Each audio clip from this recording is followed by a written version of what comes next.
샬롬, 샬롬. 오늘도 주님의 평안이 여러분 가운데 충만하게 내려주시기를 소망합니다.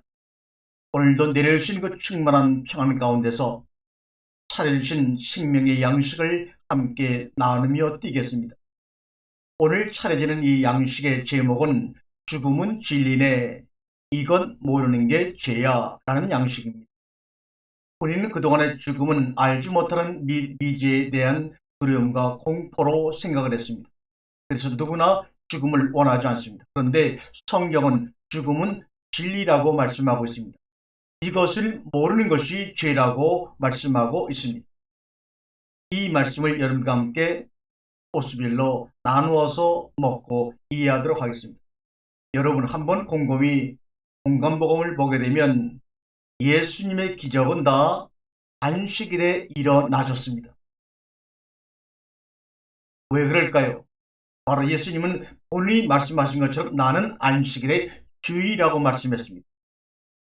안식일은 안식을 위해서 사람이 존재하는 것이 아니라 안식일이 사람을 섬기기 위해서 존재한다고 말합니다. 그러면 안식일의 주인은 예수님으로 사람이 예수님을 믿고 숭배하고 섬기는 것이 아니라 안식일의 주인이신 예수님이 우리 사람을, 저와 여러분을 섬기는 것이 바로 안식일의 식이죠.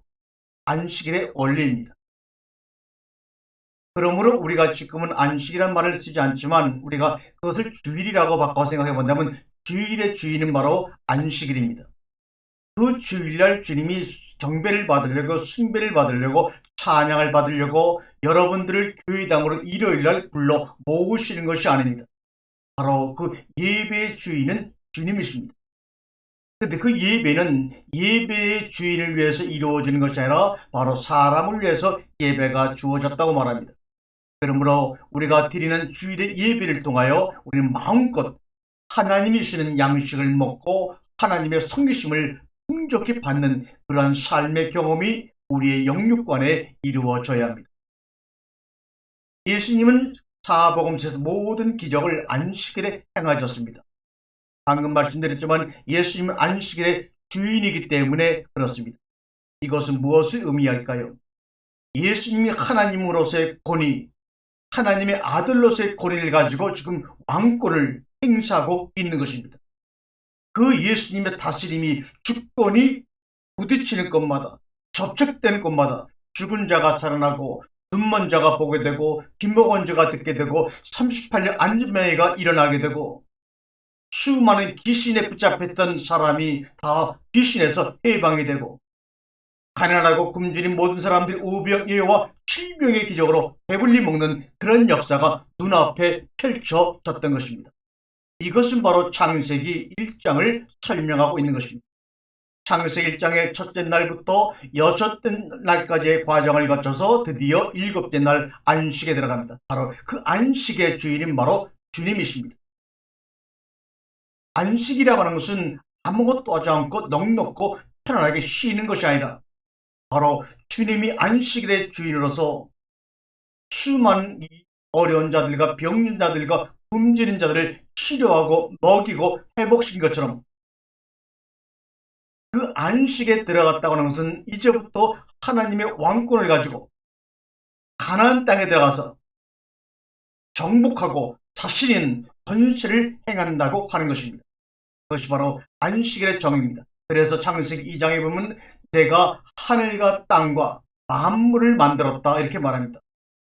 계속해서 천지를 얘기하시면서 주님은 만물에 가서 만물을 만들었단 말합니다. 이 만물은 우리 눈에 보이는 우주를 얘기하는 것이 아니라 차바암, 이 차바암이라는 히브리어는 바로 하나님의 군대, 하나님의 군사란 말입니다. 하나님의 천지와 하늘과 땅을 만드시고 천지가 하나 되게 하심으로 말미암아 이제 안식에 들어가셔서 하나님의 권세를 가지고 하나님의 능력을 가지고 하나님의 형상을 회복한 자들이 가나안 땅에 나가 세상에 나가 하나님의 군세로서 정복하고 다스리는 겁니다. 그들에게 하나님의 사랑으로 그들을 정복하고 그들을 다스려 나가는 것입니다. 세상의 정치와 권력과 물질과 어떤 것으로 다스리고 정복하는 것이 아닙니다. 바로 주님이 안식일의 주인으로서 안식일에 수많은 기적을 행한 것은 일곱째 날에 들어가 주님과 함께 거하는 안식을 경험하는 우리들이 해야 될 일을, 우리들이 경험해야 될 일을 주님께서 몸소 기적과 표적으로 안식일에 나타나 보여주신 것입니다. 우리 주님은 3년의 공생애를 지나는 동안에 10번의 유월절을 맞이하지요. 당연하지요. 1년에 한 번씩 유월절을 기념하니 3년 동안 공생애를 하시는 동안은 3번의 유월절을 맞이하는 것은 당연합니다. 그런데 그 유월절마다 행하신 주님의 독특한 캐릭터가 있습니다. 첫 번째 유월절을 맞이해서는 주님께서 예루살렘 성전에 들어가셔서 장사치를 내어쫓고 채찍을 휘두르시면서 성전을 정합니다. 내 아버지의 집은 기도하는 집이지 이렇게 너희들이 장사하면서 성전을 더럽히는 것이 아니야. 너희들은 그렇게 더럽혀진 그 성전에서 나와야 돼. 이 말은 다시 말하면 출애굽해야 돼 그 말입니다. 거기에 붙잡혀서 정말 너희들이 그 안에서 장사하면서 정말 속되게 너희들의 욕망만을 위해서 하나님께 구하고 제사만을 위해서 동물의 목을 쳐서 피를 흘림으로 번제를 드리는 것이 아니야. 거기서 나와야 돼. 거기서 나와야 돼. 너희가 나오지 아니하면 이 성전을 내가 헐어버릴 거야. 그리고 새롭게 3일 만에 다시 지을 거야. 이러한 얘기를 들은 그 성전의 제사장들과 바리새인들과 사두개인들은 아니 저놈이 미쳤나? 이 헤롯 성전이 자그마치 60년이 넘도록 지은 건데 자기가 이것을 무슨 수로 부서뜨리며 무슨 수로 3일 만에 짓는다는 말이냐 하면서 예수를 하나님의 성전을 모독한 신성모독죄로 고발하고 그 고발 때문에 결국 예수님을 십자가에 달려 돌아가는 단초가 되었습니다. 첫 번째 유월절은 그거는 종교지 하나님을 섬기는 자리가 아니야 하면서 성전을 깨끗하게 정한 사건이 바로 첫 번째 유월절의 사건입니다. 두 번째 유월절을 맞이해서는 주님께서 보리떡 5개와 물고기 2마리로 광야에서 굶주림에 지쳐 있으면서도 주님을 따라다녔던 수많은 사람을 먹인 오병의 기적을 일으킵니다. 이것은 뭡니까? 만나와 메추라기로 먹이신 광야의 사건을 다시 한번 해석해 주는 것입니다. 첫 번째 유월절에서 성전을 정한 사건은 무엇을 설명해 주는 것이냐? 이스라엘 백성들이 광야에서 400년 동안 살면서 수많은 신들의 신전을 짓는데 노동력으로 참가했고 또한 거기서 정말 엘로힘이라는 이름으로 다른 신들을 수많이 섬기면서 갖다 바치고 숭배하고 헌신했던 그런 모든 것들은 다 종교지. 너희가 너희를 인도하신 야훼 하나님을 섬기는 것이 아니야. 거기는 하나님을 섬기는 장소가 아니야 라고 그들이 400년 동안 몸에 배들어 정말 이집 신전에서 섬겼던 그 모든 신앙의 그런 습관과 숭배의 모습을 다 쳐부수면서 내려놓도록 주님께서 성전 정화 사건을 통해서 우리에게 은혜로 말씀하고 계신 것입니다. 그리고 주님께서는 너희들이 정말로 이제는 그 성전에서 나와서 참된 몸된 성전을 이루어 나가기 위해서는 하늘에서 내려오는 만나와 메추라기를 먹어야 된다는 것을 그들에게 설명해 주기 위해서 먼저 육신의 음식인 보리떡 5개와 물고기 2마리로 5병의 기적을 일으킨 후 이것을 먹으면 먹을 때뿐 또 배가 고프지만 하늘로서 내려오는 생명의 양식을 먹게 되면 영원히 배고프지 아니할 거야 라고 하자 그들이 그런 그 양식을 우리에게 주세요. 그랬더니 바로 내가 그 양식이다. 내 살을 먹고 내 피를 마시라. 이런 말씀을 들은 그들은 바로 그 전까지도 오병의 기적을 일으키신 예수님을 정말로 따르고 경배하고 사랑했는데 그 말 한마디로 이 말 너무나 어렵구나. 자기네끼리 수근수근대다가 예수를 다 떠나고 많은 사건이 바로 두 번째 유월절 사건입니다. 마지막 세 번째 유월절 사건은 요한복음 12장 1절에 나오는 대로 유월절 엿새 전에 예수께서 베다니에 이르시니 이것은 예수께서 죽은 자 가운데서 살리신 나사로가 있는 것이라. 바로 죽은 자 나사로를 살리시는 기적을 행하는 것이 바로 세 번째 유월절을 맞이하는 과정 속에서 일어난 것입니다. 그러면서 13절에 뭐라 그럽니까? 유월절 전에 예수께서 자기가 세상을 떠나 아버지께로 돌아가실 때가 이른 줄 아시고 세상에 있는 자기 사람들을 사랑하시되 끝까지 사랑하시니라 라고 말씀하시면서 육신의 생을 마치죠. 이 마리아와 마르다와 나사로 3남매가 살고 있는 이 베단이라는 곳은 또 베단에 죽은 나사로를 주님께서 다시 살리신 것은 어떤 의미를 우리에게 주고 있을까요? 베단이라고 하는 동네는 어떤 동네입니까? 바로 예루살렘 성문, 성담 바깥에 있는 동네입니다. 우리나라로 말하면 사대문 바깥에 있는 지역들입니다. 그 예루살렘 성 바깥에는 가난한 사람들이 모여 사는 동네입니다. 그래서 그 동네를 아주 고통의 동네, 비참한 동네라고 불러서 베단이라고 이야기한 것입니다.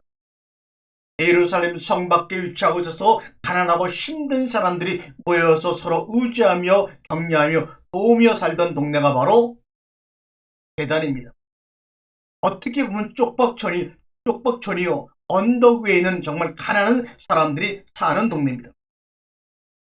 주님은 유다 땅에 내려오실 때는 바로 그렇게 가난하고 힘들고 고통스러운 삶을 사는 그런 마리아와 막달라 마리아와 나사로가 사는 그 집에서 늘 식을 해결하며 거기서 자기 집처럼 사셨습니다. 또한 주님께서는 부활하신 후 이 땅에서 40일 동안 지내면서 이 땅을 떠날 때가 되자 제자들을 끌고 하나님께 버림받은 성전에 가서 그들과 마지막 시간을 보낸 것이 아니라 거기서 나와서 감람산에 있는 바로 이 나사로가 살고 있는 베다니까지 그들을 데리고 가서 거기서 그들이 보는 앞에서 하늘로 칭찬하였습니다. 바로 이것이 바로 나사로가 살던 베다니의 역사입니다.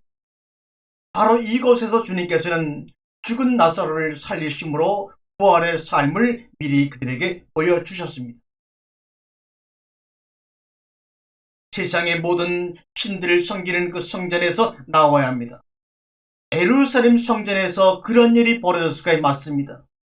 헤롯 성전에서는 그리스 신전이나 정말 다른 나라의 신전에서 하던 의식을 그대로 가지고 와서 동물을 잡아 피를 내고 그 동물을 태워서 냄새를 내게 해서 그것을 바침으로 말미암아 하나님께 예배를 드린다고 하는 다른 하나님을 섬겼던 것입니다. 그래서 성전을 청소하고 성전을 헐어버리겠다고 말씀합니다.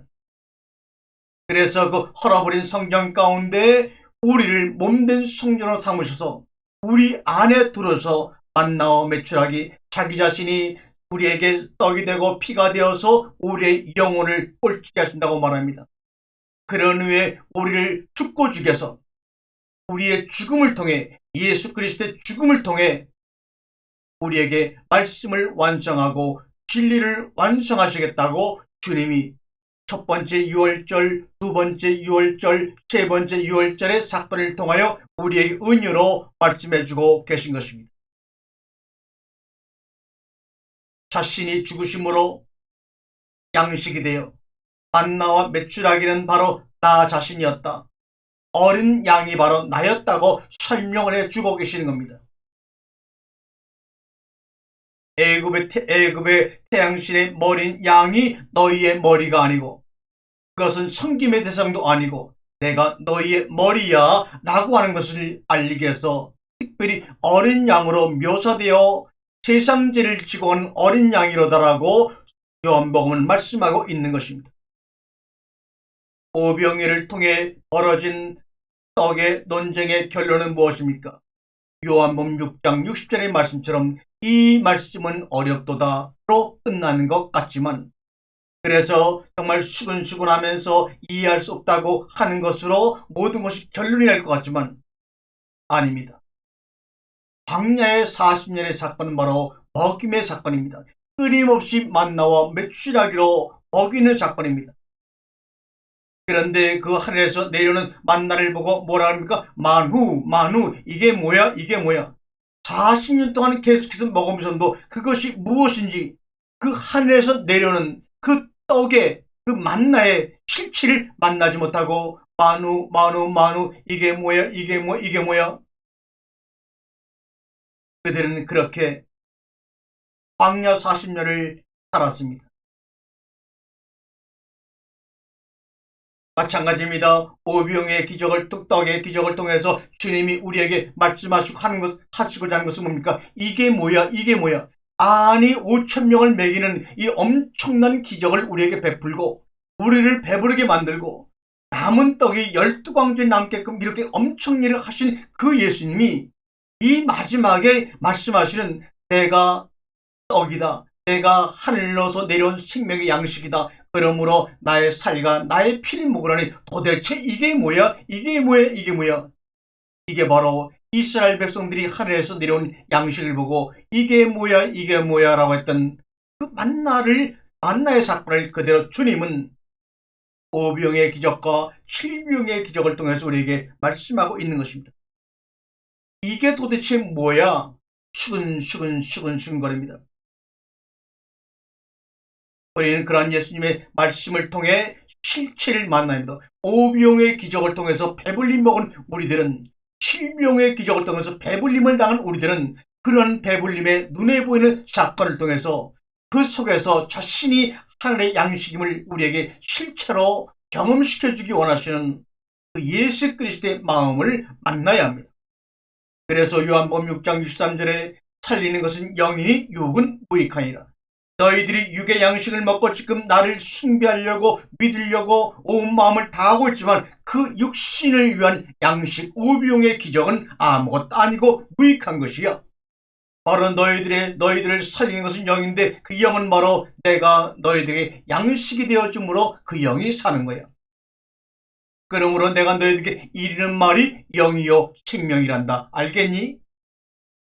오늘도 이 입술을 통하여 여러분에게 이르시는 주님의 그 소리가, 그 말씀이 여러분의 영혼을 살리는 생명이요 양식임을 여러분 알고 이 소리 속에 함께 던져져 가고 여러분에게 넘어가는 그 예수 그리스도가 우리에게 보여주기 원했던 그 실체를 만나야 합니다. 소리로 끝나면 안 됩니다. 육신의 양식으로 끝나면 안 됩니다. 이해로 끝나면 되지 않냐고 그 소리와 양식과 깨달음을 통해서 그 안에 있는 실체를 보고 만지고 느껴야 합니다. 마태복음 4장에서 금식 사건과 마귀의 시험이 나옵니다. 여기서 예수님은 하나님의 말씀을 가지고 마귀의 시험을 대적하죠. 바로 신명기 8장 2절 이하의 말씀이죠. 내 하나님 여호와께서 이 40년 동안에 내게 광야길을 걷게 하신 것을 기억하라. 이는 너를 낮추시며 너를 시험하사 내 마음이 어떠한지 그 명령을 지키는지 안 지키는지 알게 하심이라. 너를 낮추시며 너를 줄이게 하시며 또 너도 알지 못하며 내 조상들도 알지 못하던 만나를 내게 먹이신 것은 사람이 떡으로만 사는 것이 아니요 여호와의 입에서 나오는 모든 말씀으로 사는 줄을 내가 알게 하려 하심이라고 한 이 말씀이 바로 마귀와의 시험 속에서 예수님이 던지신 생명의 양식입니다.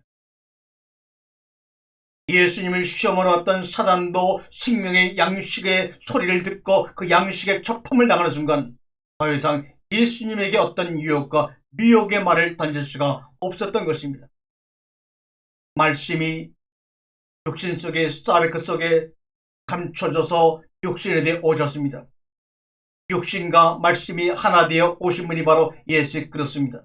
예수 그리스도이십니다. 바로 육신은 떡을 먹어야 하고 말씀을 먹어야 합니다. 그런데 그동안 말씀으로 이루어진 것을 깨닫지 못하는 인간들이 떡으로만 살고 있기 때문에 주님이 우리에게 마귀에게 시험을 통하는 이 시험의 과정을 통해서 우리에게 말씀하고 있는 것입니다. 오병이의 사건과 신명기 8장의 말씀을 통하여 우리에게 깨우쳐 주시는 것은 너희는 흙으로만 지어진 존재가 아니라 내 아들 예수 그리스도가 말씀이 육신이 되어 말씀이 가운데 임하여 너희와 함께 동행하는 것처럼 너희는 흙으로만 이루어진 존재가 아니라 흙 속에 말씀이 감춰져 있단다, 이 말입니다. 그러므로 세상의 육신의 양식으로는 너희들의 육의 생명을 위해서 그 양식을 먹고 너희 속에 말씀으로 동행하는 그 말씀을 위해서는 내 입에서 나오는 그 말씀을 먹어야만 산다고 하는 것을 우리에게 깨우쳐주고 계신 것입니다. 너희가 창세기 1장 창조 셋째 날을 통하여 너희는 땅의 흙으로 빚어졌지만 그 땅의 흙은 바로 물들 가운데서 나온 것임을 알지 못하느냐. 너희는 땅의 흙으로 만들어졌지만 그 땅의 흙은 바로 말씀들로 인하여 하나님 입에서 나오는 그 말씀으로 인하여 새롭게 창조되어진 것을 알지 못하느냐. 흙으로 만들어졌지만 너희들이 말씀으로 새롭게 창조된 것을 알지 못하느냐. 이렇게 오늘도 우리에게 깨우쳐 주기를 원하고 계십니다. 그래서 요한복음 6장에서는 오병의 기적과 살리는 것은 영이니 육은 무익하니라 내가 너희들 이른 말이 영이요 생명이라고 말씀하시는 가운데서 그 요한복음 6장에서는 사람의 아들이라고 하는 인자라는 말을 4번이나 사용하십니다. 한번 읽겠습니다. 요한복음 6장 27절에 썩을 양식을 위하여 일하지 말고 영생하도록 있는 양식을 위하여 하라. 이는 이 양식은 인자가 너희에게 주리니 인자는 아버지 하나님께서 인치신 자니라. 53절입니다. 예수께서 이르시되 내가 진실로 진실로 너희에게 이르노니 인자의 살을 먹지 아니하고 인자의 피를 마시지 아니하면 너희 속에 생명이 없느니라. 바로 육신을 입고 오신 그 예수 그리스도를 먹지 아니하면, 육신을 입고 오신 예수 그리스도의 피를 마시지 아니하면 우리 속에 아무 생명이 없다고 말합니다. 인자라고 하는 것은 말씀이 육신이 되어 우리 가운데 거하신 그분입니다. 육신 속에 말씀을 품고 오셔서 십자가에 돌아가심으로 흙을 입고 오신 그 흙은 모든 것들을 보내되고 그 안에 엑기스로 간직되어 있던 그 말씀을 우리에게 양식으로 생명수로 주시는 것을 지금 말씀하고 있는 것입니다. 그래서 예수 그리스도가 육신으로 오셔야만 되는 이유를 또한 말씀하고 있는 것입니다. 예수가 십자가에 죽지 아니하면 흙으로 만들어진 그 육신 속에 감추온 자신의 생명, 그 영을 우리에게 줄 수가 없기 때문입니다. 오늘도 여러분이 육신을 입고 오신 예수에게만 집중하지 마시고 그 안에 품고 오신 그 말씀을 우리가 먹고 마시기 위해서는 십자가에 돌아갈 수밖에 없는 그 예수의 사랑 속에서 여러분이 그분이 품고 오신 그 양식을 살과 피로 먹고 마심으로 이제는 예수가 우리 안에 그리스도가 되어 우리와 함께 날마다 동행하는 본된 삶의 아름다움을 경험하시길 바랍니다. 인자라고 하는 것은 사람의 아들 예수라는 말입니다. 인자라고 하는 것은 하나님의 아들 예수를 의미하는 것입니다. 인자라고 하는 것은 하나님이신 예수를 의미하고 있는 것입니다. 요한복음 6장은 바로 이것을 말씀하고 있는 것입니다. 그러니 어렵도다 하신 게 이해가 되기도 합니다. 사랑하는 성도 여러분, 내가 누군지 알아야 하나님 나라를 가는 겁니다.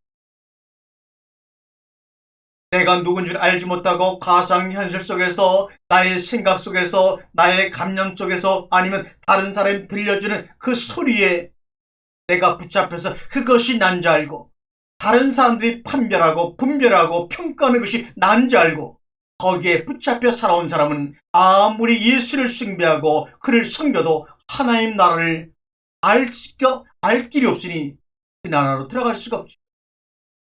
그동안 오랜 세월 동안 하나님이 보여주신 나의 실체 속에서 살아가지 못하고 남들이 평가하고 분별해준 그런 눈에 보이는 그 거짓된 나에 사로잡혀서 그것이 나인 줄 알고 그것을 가지고 하나님을 섬기고 숭배해봤자 그것은 다 헛된 것입니다. 하나님은 참된 내가 드리는 산 짐을만을 받기를 원하십니다.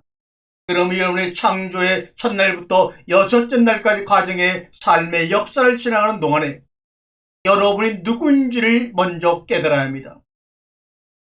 그러기 위해서는 여러분을 낳고 품으신 하나님을 만나야 합니다. 그분을 모세처럼 떨기나무 불 가운데서 바울처럼 담에서 도장에서 빛으로 만나야 합니다.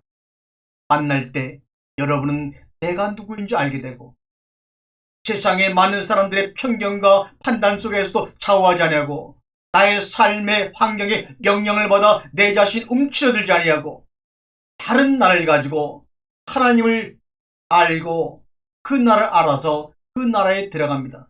내가 누구인지 바로 알아야 하나님 나라에 들어갑니다. 여러분은 누구십니까? 환경을 통해 평가되는 여러분입니까? 환경을 통해서 느끼는 여러분입니까? 아니면 여러분의 부모님들이, 여러분의 형제가, 여러분의 친구가, 여러분의 스승이, 여러분의 목사님들이 평가하는 그가 바로 여러분입니까? 아닙니다. 그들이 아무리 훌륭하고 여러분을 위해 헌신했다 할지라도 그분들의 입에서 나오는 그 소리가 바로 여러분으로 정치될 수가 없습니다. 여러분은 온전히 하나님을 통해서 증명되고 실체가 바로 세워져야 되고 하나님의 소리를 통해서만이 여러분 속에 생명이 살아날 때 여러분은 여러분의 참모습을 만나 하나님 나라로 들어갈 수가 있는 것입니다. 그러므로 나부터 깨어나야 합니다. 나부터 깨어나여 우리의 가정이 깨어나고 우리의 가정이 삽니다. 나부터 깨어나여 이 나라와 민족이 깨달아지고 이 나라와 이 민족이 하나님 앞에 죄를 범하지 않는 아름다운 나라가 된다 이 말입니다. 나부터 깨어나야 내 주변서부터 하나님의 나라가 도래되어 확장되어 부흥되어 예배가 살아 넘치는 이 나라가 됩니다. 그래서 이 나라는 존재를 깨우치기에 예수 그리스도 안에서 붙잡혀 살던 이승은 성생, 안창호 성생, 함석헌 성생 같은 우리 믿음의 선배들은 늘 먼저 입니다. 너부터 깨어나라.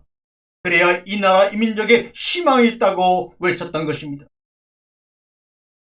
과거에는 그런 이승원 성생, 안창호 성생, 함석헌 성생, 한경희 목사님 같은 이들이 있었습니다. 나라는 존재를 깨우치게 자신의 모든 생명을 걸었던 믿음의 선배들이 우리 이 땅에 있었습니다.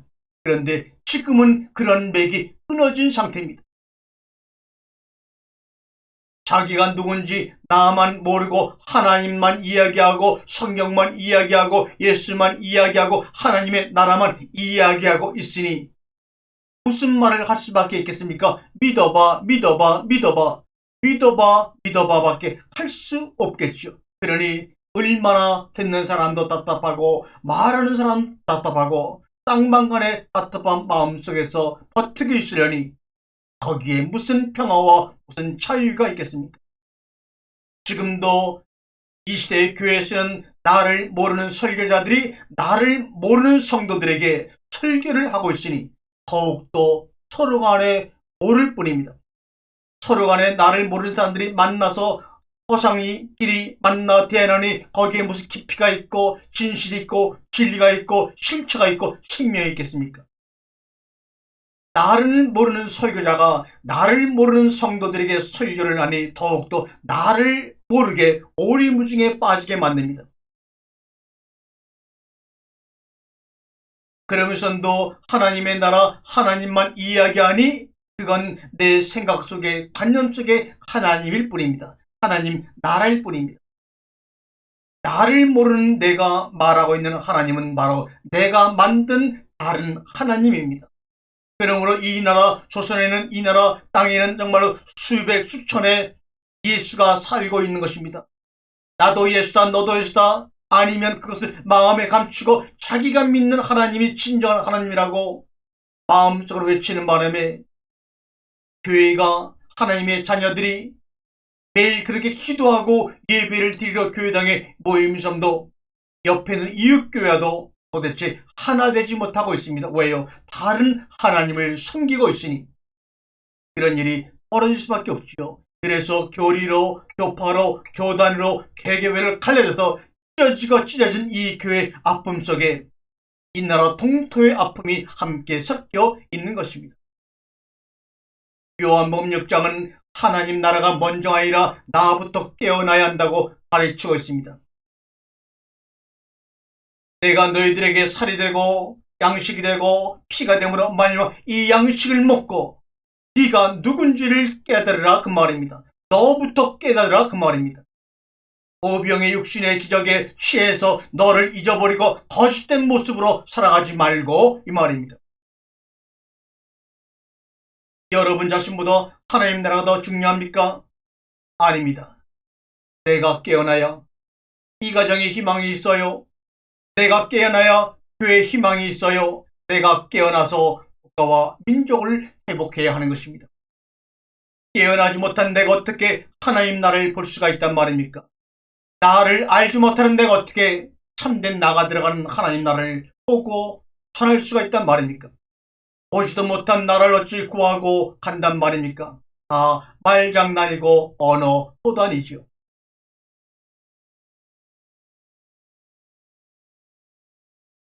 우리가 보면 믿음의 조상이라고 하는 아브라함이 이삭을 바치는 사건이 있습니다. 그러나 이 아브라함이 이삭을 바친 사건은 그 아브라함이 살던 고대 근동 지역에서 아주 유용하던 흔한 제사 방식이었습니다. 신의 마음을 달래줌으로 말미암아 자기들이 요구하는 필요한 것을 응답받기 위해서 때로는 가장 귀한 집안의 장자의 생명을 바치는 일은 흔했던 것입니다. 이것이 출애굽 후 가나안 땅에 들어가서 이스라엘 왕국을 세워서 이스라엘 나라가 완전히 바벨론과 아시리아에 멸망당할 때까지 이 인신 사람을 바치는 제사는 이어져가고 있었던 것입니다. 그로 인해 하나님의 진노로 인해서 그들은 두 강대국의 멸망을 당하죠. 이래서 광야에서 그렇게 하나님은 반복해서 좌로나 우로나 치우치 말라 하신 건데도 불구하고 좌우로 치우쳐서 엘로힘 하나님 여호와 하나님의 인도로 광야로 나와 가나안에 들어갔건만 그 여호와 하나님을 다른 신의 이름으로 그 하나님을 섬기고 때로는 사람을 제물로 바쳐서 하나님의 분노를 샀던 것입니다. 레위기 7장 30절 말씀을 한번 볼까요?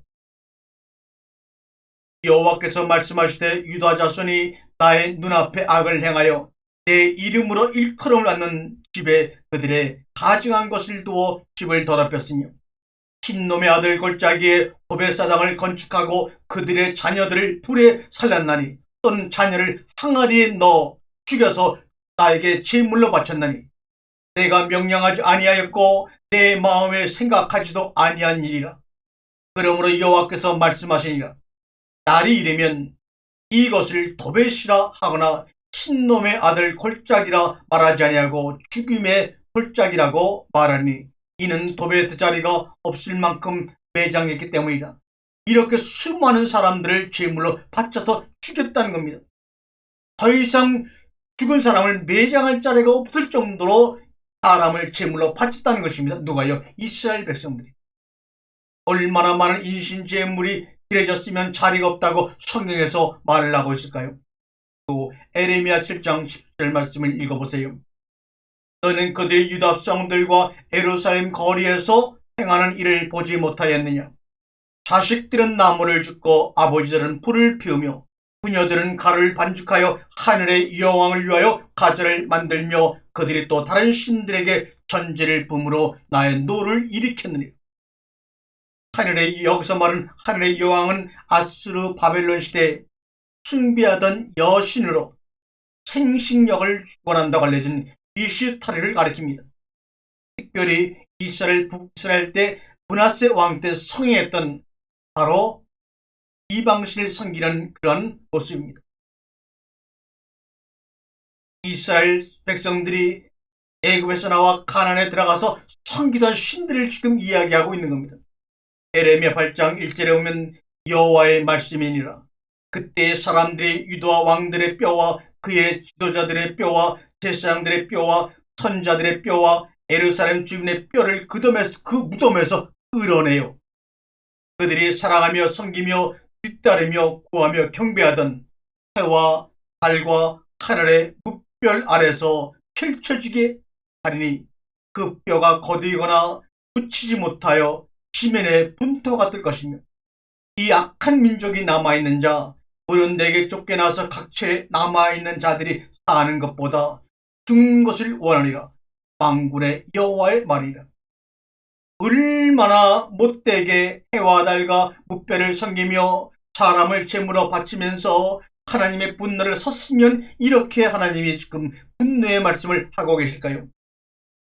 출애굽 당시에 그렇게도 하나님이 좌우로 치우치지 말라 수없이 경고하셨구만 그들은 결국 그 경고를 무시하고 해와 달과 별들을 섬기는 사람들이 되어버리고 말았고 자기의 가장 사랑하는 자식들을 인신제물로 바치는 자녀들을 불에 태우거나 항아리에 가둬 죽여서 제사를 드리는 일까지도 서슴지 않고 하고 있으니 도대체 이 사람의 죄악의 끝이 어디일까 상상해 볼 수도 없습니다. 그래서 주님은 우리에게 처음 말씀하실 때 하나님이 사람을 지고 그 사람을 에덴에 인도해서 그 에덴에 있는 첫사람 아담에게 말씀하시기를 생명에 관한 말씀을 하신 것이 아니라 죽음을 먼저 선언하신 하나님의 마음을 아시겠습니까? 흙으로 빚어서 그 흙으로 살아가는 인간들은 아무리 하나님이 경고해도 그 경고에 귀를 기울이지 아니하고 그 경고를 순종할 수 없는 그런 사람이라는 것을 알고 계시기에 생명의 하두를 먼저 꺼낸 것이 아니라 죽음의 하두를 먼저 꺼내시면서 아담과의 관계를 이어나가 우리에게까지도 이르고 있습니다. 너는 죽고 죽을 거야. 네가 흙으로 만들어진 삶의 육신 가운데서 흙으로 경험되어진 그 흙의 마음을 내가지고 온전히 살면은 안 돼. 그것은 불행이야. 오히려 나의 분노만 살 뿐이야. 그러므로 흙으로 만들어진 그 마음은 죽어야 돼. 흙으로 빚어진 그 육신은 죽어야 돼. 그것이 바로 내가 너에게 줄 수 있는 사랑이란다 말씀하신 겁니다. 무트 하 무트, 죽고 죽어라. 반드시 죽는다는 말입니다. 이 무트라는 말을 우리가 히브리어로 보게 되면 진리의 완성, 말씀이란 뜻입니다. 죽고 죽으리라. 흙으로 빚어져서 한시도 내 말에 귀를 기울일 수 없는 자들이요. 흙 속에서 자란 너희들의 마음을 가지고는 마음으로 나를 사랑하며 나와 소통할 수 없는 너희들이요. 내가 너희들을 기억고 진리로 완성할 거야. 말씀의 말씀들로 만들어낼 거야. 이것이 바로 죽고 죽으려는 말씀을 통하여 우리에게 하시는 하나님의 실체입니다. 그러면 진리라는 것은 뭡니까? 진리는 히브리어로 에메트라는 말입니다. 에메트. 이것은 뭡니까? 아버지의 사랑으로 완성시킨다. 예수가 죽어 말씀을 완성시킨다는 말이 바로 진리입니다. 그러므로 아버지의 사랑으로 내가 너희들을 말씀으로 완성시키는 것이 바로 죽음입니다. 그러니까 내가 아버지의 사랑으로 틀림없이 내가 너희들을 진리로 완성시켜 나갈 거야. 너희들 아가페토의 사랑하는 자들로 만들어낼 거야 라는 말이 바로 죽고 죽으려는 인간들이 가장 싫어하며 공포함을 느끼는 그 단어를 2번이나 반복해 하시면서 아버지의 사랑으로 완성시키기 원하시는 그분의 사랑을 말씀하고 있는 것이 바로 죽고 죽으려는 생명의 소리 속에 감춰진 실체입니다. 그러므로 제목처럼 그러면 죽음은 공포도 아니요 두려움도 아니요 우리 생의 마지막이 아니라 죽음은 진리네. 그래서 이것을 모르면 그게 바로 죄라고 하는 거구나 라는 것을 깨달은 자들은 이미 하나님 나라 안에 들어간 자들이요 그리스도 안에 감춰진 자들이라는 것을 여러분 아시는지요? 구약 13장 10절에 사랑은 이웃에게 악을 행하지 아니하나니 그러므로 사랑은 율법의 완성이라 말합니다. 출애굽 당시 고대 근동의 신의 개념은 인간을 자신들을 위해서 노동력을 제공하도록 땀을 흘리는 존재로 지었다는 것인데 거기서 그들을 창조하신 야훼 하나님은 하나님 인간을 위해 죽으신다고 우리들을 진리로 완성시키기 위해서 이 소리를 들었을 때 과연 그들에게 이 말이 믿어질까요? 아니 이분은 도대체 무슨 신인데 우리는 신들을 위해서 평생 땀을 흘리며 노동하도록 지어졌는데 이 신은 그게 아니라고 얘기하네. 그건 거짓말이요 미혹이라고 얘기하네. 내가 참신이 어떤지 너희 눈으로 똑똑히 보게끔 내가 실체로 드러내 보여줄 거야.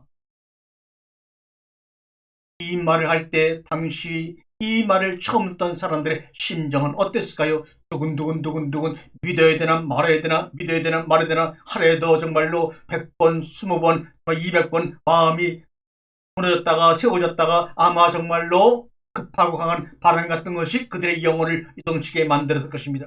그런데 그 말을 듣는 우리들은 아무 감각이 없어요. 아, 그랬구나. 그럼 믿을까? 믿어야지. 이게 뭡니까? 이게 뭡니까? 여기에서 나와야 합니다. 더 이상 희생제사 드리지 마. 더 이상 너희들의 가장 사랑하는 자식들을 나를 위한다는 명목으로 바치지 마. 나와 함께 죽고 그리스도로 다시 땅에 부활하자. 그것이 바로 진리의 완성이요 말씀의 말씀이요 아버지의 사랑으로 완성시키는 최종적인 모습입니다. 부트 타무트, 이것이 바로 죽고 죽이라는 그 말의 실체인 것을 깨달으시기 바랍니다. 죽고 죽으리라는 명령에서 죽는 대상은 인간인 바로 너 아담 네가 아니라, 그렇게 죽고 죽으리라고 말씀하신 하나님 자신의 죽음을 이야기하고 있는 것입니다. 내가 너를 위해 죽고 죽음으로 말미암아 너를 진리로 완성시킬 거야. 아가페토의 사랑으로 만들어낼 거야. 너를 말씀들로 만들어낼 거야 하면서 신명기가 끝나는 겁니다. 신명기의 원래 이름은 데바림, 말씀드립니다. 태초에 셰모트 이름을 지어주어서 레위기 와이크라 불러내어 미드바르 광야에서 그를 말씀으로 완성시키는 것이 바로 뭡니까? 하나님의 우리를 향한 최종적인 목적이요 계십니다.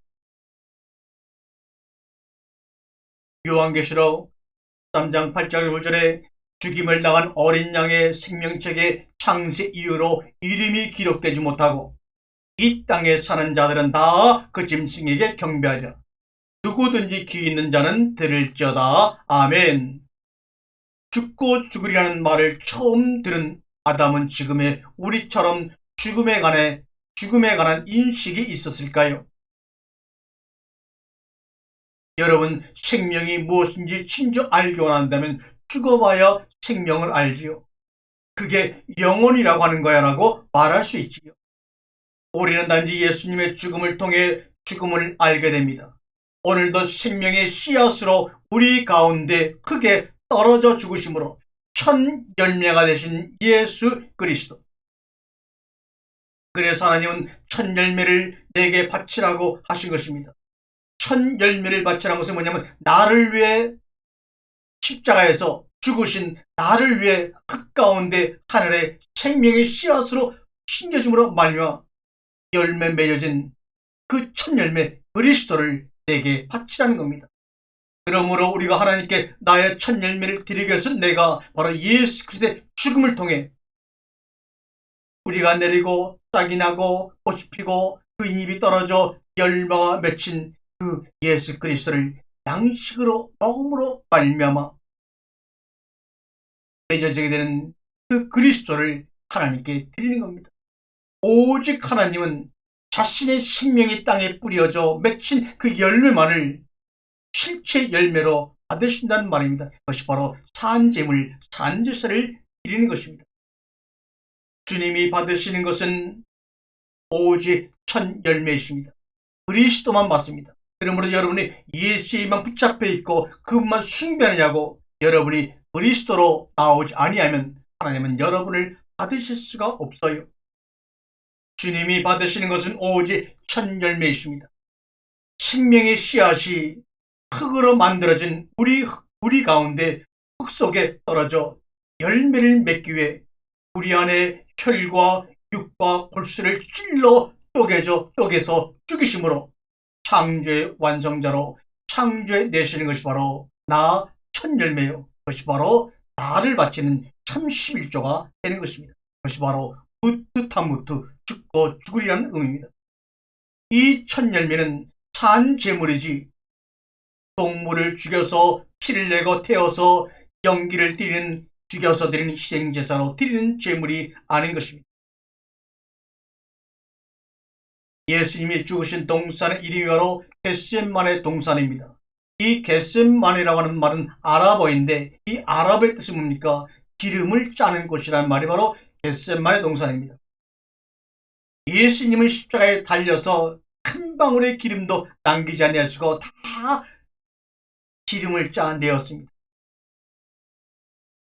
그 기름을 짜낸 겟세마네 십자가 앞에서만이 기름 부음을 받을 수가 있는 것이고, 거기서 우리에게 기름 부음을 하여 주시는 것이 바로 오직 겟세마네 십자가 나무 앞입니다.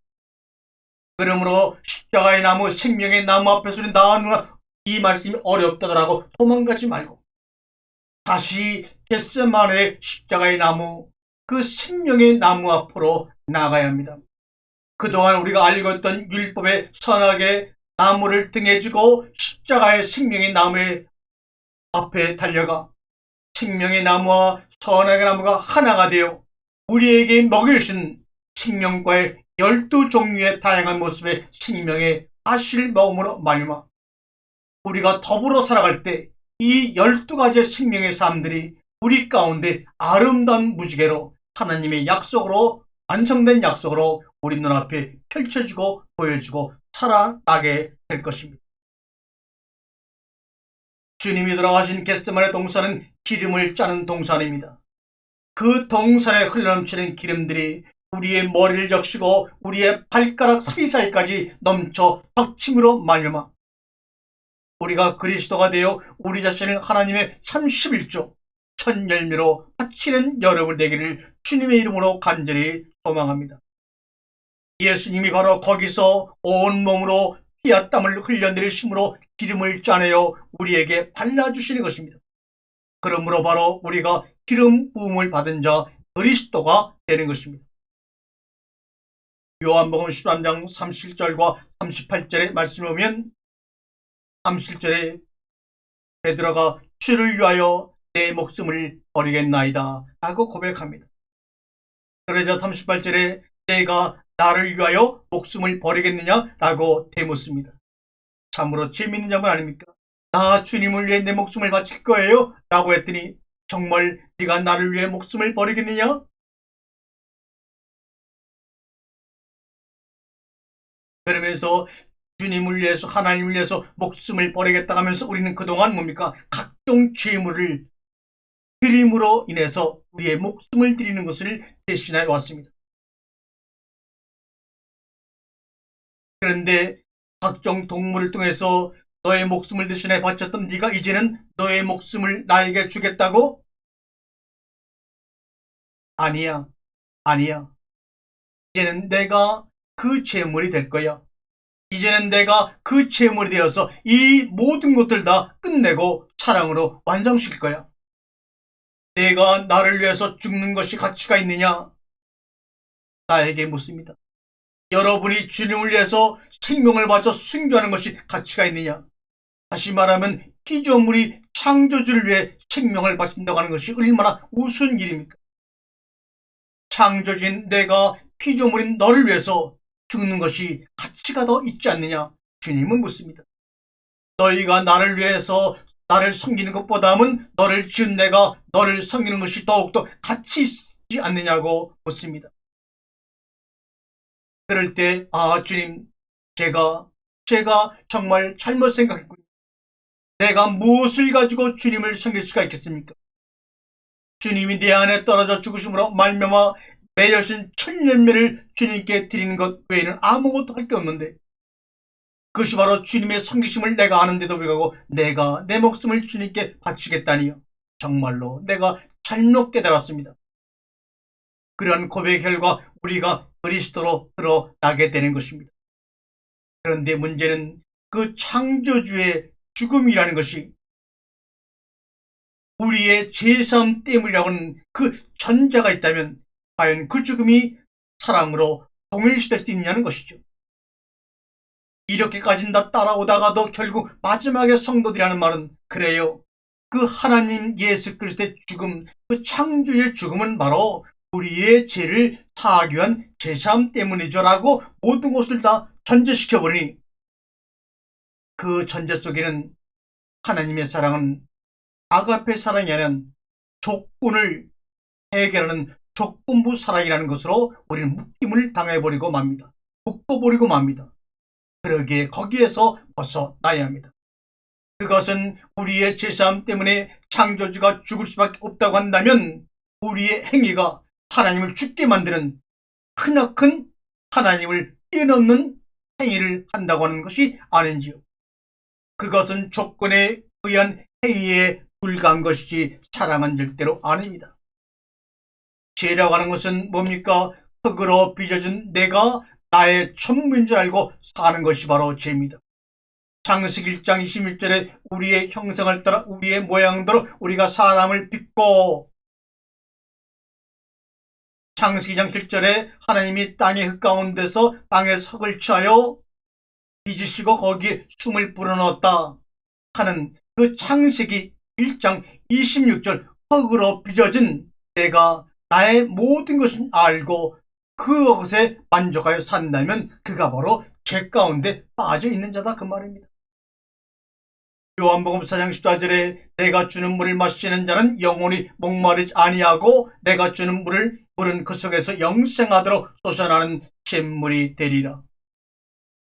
요한복음 7장 38절에 나를 믿는 자는 성경의 이름과 같이 그 배에서 생수의 강이 흘러나오리라 하시니 이는 그를 믿는 자들이 받을 성령을 가리켜 말씀하신 것이라. 이렇게 요한복음 4장 14절과 요한복음 7장 38절을 이어서 보면 샘물은 생수의 강이요 성령이요 또 그 성령으로 창조된 나를 의미하는 것이죠. 창세기 1장의 창조 6일간의 과정은 내가 진리로 깨달아 가는 과정을 말씀하고 있습니다. 그래서 내가 진리로 깨달아가는 과정 속에서 진리의 완성이 나를 통해 일어나는 죽고 죽으리의 과정이 그 안에 있는 것이지. 창조 7일간이 다 끝나고 아담과 하와가 선악과를 따먹지 말라고 했는데도 불구하고 먹었기 때문에 그 불순종으로 죽음이 온다고 하는 이야기가 절대로 아님을 이 시간에 바로 인식하시기 바랍니다. 창조 첫째 날부터 여섯째 날까지의 과정은 내가 진리로 깨달아가는 과정이고 나의 참나를 발견하고 그 실체를 직면하는 과정입니다. 내가 지금 이 땅에서 어떠한 모습으로 살아가던 창조 6일간의 과정을 통하여 나의 실체를 발견하게 되면 하나님의 나라에 들어가 안식을 취하면서 왕같은 제사장으로 남은 세계를 영원히 살아갈 것입니다. 하나님이 지으신 피조 세계를 지으시는 것을 통해서 여섯째 날 동안에 눈에 보이는 모든 것들을 지으시는 그 과정을 통해서 그 속에서 나의 실체를 발견해내는 것입니다. 그리고 일곱째 날은 그 진리가 완성되는 죽고 죽으리라가 온전히 이루어지는 날이 바로 일곱째 날입니다. 진리의 말씀이 깨달아지는 날, 사랑의 언약이 맺어지는 날, 바로 새 계명, 새 언약이 우리의 영혼 가운데 새겨지는 날입니다. 에레미야 31장 31절에 보게 되면 여호와의 말씀이니라. 보라, 날이 이르니 내가 이스라엘 집과 유다 집에 새 언약을 맺으리라. 이 언약은 내가 그들의 조상들의 손을 잡고 애굽 땅에서 인도하여 내던 날에 맺은 것과 같지 아니할 것이니 내가 그들의 남편이 되었어도 그들이 내 언약을 깨뜨렸습니다. 여호와의 말씀이니라. 그러나 그날 후에 내가 이스라엘 집과 맺을 언약은 이러하니 곧 내가 나의 법을 그들의 속에 두며 그들의 마음에 기록하여 나는 그들의 하나님이 되고 그들은 내 백성이 될 것이라. 여호와의 말씀이니라. 아멘. 오늘도 하나님은 이러한 말씀대로 우리의 삶 가운데 그 말씀들을 완전시켜 나가고 있습니다. 이러한 하나님의 은혜가 우리 가운데서 참으로 넘치기를 간절히 바라는 것입니다. 아까도 말씀을 드렸습니다. 안식일은 사람을 위하여 있는 것이지 사람이 안식을 위하여 있는 것이 아니라고 분명히 말씀을 드렸어요. 그러면서 안식일의 주인은 나다, 예수님이라고 말씀을 드렸어요. 그러므로 안식일이 사람을 위하여 있다면 그 안식일의 주인인 예수님은 또 우리를 섬기는 분으로 오셨다는 것이 그 말씀을 통하여 재차 반복되이 증명되는 것입니다. 십계명에는 이렇게 말합니다. 안식일을 지켜라. 안식일을 지켜라. 그러나 예수님께서는 우리에게 안식일은 지켜야 하는 것이 아니라 안식일은 누리는 거야. 안식일은 지켜야 하는 것이 아니라 안식은 누리는 거야. 안식일은, 그런데 이언론 속에 빠져있던 사람들은 안식일은 지켜야 한다고 합니다. 그 안식일 속에 있는 안식을 누리지 아니하고 그 안식이라고 하는 그 날을 지키러 사람들은 성전으로, 예루살렘 성전으로 걸어서 바칠 제물을 끌고 붙잡고 가서 그 제물을 죽여서 바치면서 안식일 날을 지키려고 그 자신의 모든 것을 다 바치며 경배하며 시간을 소비합니다. 그런 바치는 걸 통해서 하나님을 섬긴다고 말하며 하나님을 섬깁니다. 그러한 가정 속에서 그 성전의 봉사 사제들은 성전세와 제물을 받아서 일을 취하며 장사꾼으로 전락하고 맙니다.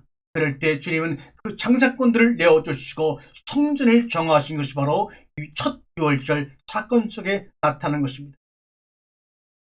그 성전에 계시는 예수를 만나서, 하나님을 만나서 내가 제물을 바치고 내가 정성을 다해서, 그래서 하나님을 통하여 죄 용서도 받고 축복도 받겠다고 안식을 지켜야 된다고 말합니다.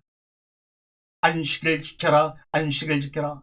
그 안속에서 안식일은 사람을 위하여 있다고 하는 그 안식을 누리지 못하고 안식일만 지키는, 날만 지키는 모습들이 우리의 삶의 종교적인 모습과 교회 속에 그대로 지금도 남아 있습니다. 그러나 하나님은 안식이라고 하는 날을 지키는 것이 아니라 그 속에 숨겨져 있는 실체 안식을 마음껏 누리자 이 말입니다. 안식을 누리자는 것은 뭡니까? 우리에게 말씀을 통하여 허락하신 생명을 마음껏 누리자고 하는 것을 이야기하고 있습니다. 마가복음 2장 27절에 또 이르시되 안식일이 사람을 위하여 있는 것이 아니요 사람이 안식일을 위하여 있는 것이 아니니, 안식일이 사람을 위하여 있는 것이요 사람이 안식일을 위하여 있는 것이 아니니, 이러므로 인자는 안식일에도 주인이다. 바로 안식일의 주인이신 예수님이 인간을 위하여 섬기러 오신 것입니다. 말씀을 정리해 나갑니다. 창세기 3장 23절에 선악과를 따먹고 죽으라는 그런 하나님의 선언 속에서 죽음이 무엇인지 사실은 인식하기 전에 하나님이 그 말씀을 하셨다는 것을 어겼다는 그 사실을 앞에 놓고 두려움과 공포 속에서 나무 가지 사이에 숨어서 하나님의 낯을 피하려고 기다리고 있던, 숨어있던 아담과 이브를 향하여 하나님이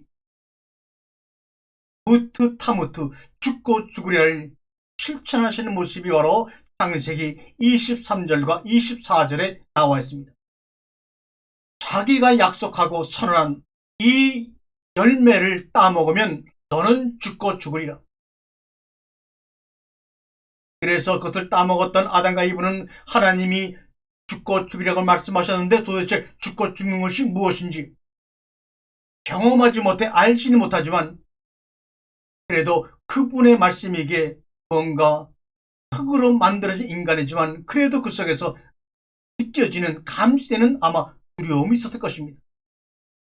그래서 하나님의 얼굴을 피하여 동산 나무 중앙에 숨어 있는데 아브라함아 아브라함아 아브라함아 부르지만 나타나지 않고 대답하지 않고 있다가 결국은 계속되어지는 부르심에 내가 벗었으므로 두려워하여 숨었나이다 하고 대답을 합니다. 그렇게 대답하는 아담과 하와와 잠시 이야기를 나눈 다음에 그들을 진정 죽고 죽는 그 말씀이 실천되는 자리로 내보냅니다. 그것이 바로 창세기 3장 23절과 24절의 말씀입니다. 23절에서는 그 남자와 여자를 에덴에서 내어 보냈다고 말합니다. 여기서 내어 보낸다고 하는 샬라우라고 하는 히브리어는 우리가 말한 대로 내어 보낸다는 말이 맞는데, 그 샬라우라는 말의 의미는 뭐냐? 누구누구를 대신하여 보내다, 대리로 임명하다. 다시 말하면 우리나라 말로 말하면 대사입니다. 우리나라를 대신하여, 우리나라 국민을 대신하여 임명된 사람이 대사입니다. 바로 샬라우라는 말은 누구누구를 대신하여 임명해서 내어 보내는 것을 의미합니다. 또는 갇혀있는 자들을 갇힘에서 해방시키는 것이 샬라우입니다. 이 에덴에서 아담과 이브가 여기서 계속 살게 되면 하나님 눈에는 갇혀있는 자로 보인 것입니다. 왜요? 이 에덴이 너무나 좋기 때문에 여기서 살겠다고 하나님이 명하신 선악것 안 먹고 그들이 에덴 동산을 가꾸며 살았다면 어떻게 되었을까요? 지금 우리가 생각하는 것보다 더 엄청나고 아름다운 동산이 되었을까요? 아닙니다. 분명 기억하세요. 하나님이 흙으로 지은 그를 에덴 동산으로 이끌고 왔기 때문에 그는 흙으로 지은 흙의 사람에 불과합니다. 흙의 사람에 불과한 그가 거기서 나올 생각 안 하고 있게 되면 뭡니까? 말씀의 완성, 진리의 완성, 하나님의 사랑이 거기서 완성될 수가 없고, 하나님이 짜게 되어 하나님과 소통하며 하나님과 하나될 수가 없습니다. 그러므로 하나님 눈에는, 우리 눈에는 완벽한 에덴 동산이 하나님의 눈에는 거기에 갇힌 자 아담과 이브로 보이는 겁니다. 갇혀있던 아담과 이브를 선악과를 따먹음으로 그 명분으로 그를 여기서 다 해방시켜 내보내는데, 그냥 내보내는 것이 아니라 샬라우, 하나님을 대신하여 뭔가 사명을 주어 내보내는 것입니다. 그것이 바로 주님의 눈에는 죽고 죽는 것입니다. 갇혀있는 자는 에덴에 갇혀있던 아담과 이브를 해방시켜서 묵묵한 사명을 줘가지고 내보냅니다. 진리로 완성하고 말씀으로 만들기 위해서 내보냅니다. 여기에 그대로 여기가 좋사오니 했던 제자들처럼 에덴에 완전히 마음을 뺏겨 머문다면 그들을 말씀으로 완성하고 진리로 완성하고 하나님의 사랑으로 완성해 낼 수가 없기 때문에 샬라우, 사명을 주어 하나님을 대신하여 내보냅니다. 그리고 24절에서는 가라우라는 단어를 써서 내어 쫓는다 않습니다. 겉으로 볼 때는 내어 쫓긴 것입니다. 그러나 그 속으로 보게 되면 샬라우, 하나님이 자신을 대신하여 자신의 술명을 받고 그는 내어 보내서 갇힌 것에서 자유함을 주고 있는 것입니다. 그런데 24절에 내어 쫓았다고 하는 이 가라우라는 단어도 실 보게 되면 참으로 좋은 단어입니다. 이 가라오라고 하는 단어는 헬라어라고 하는 단어에서 만들어졌는데, 그것은 뭡니까? 결실을 맺다, 열매를 맺다, 또는 자라게 한다는 말입니다. 그래서 신명기 33장 14절에 달이 자라게 하는 보물, 이렇게 말합니다. 이 가라시라는 말은 결실을 맺다, 자라게 다는 말에서 만들어진 말입니다. 그러므로 왜 쫓아내느냐?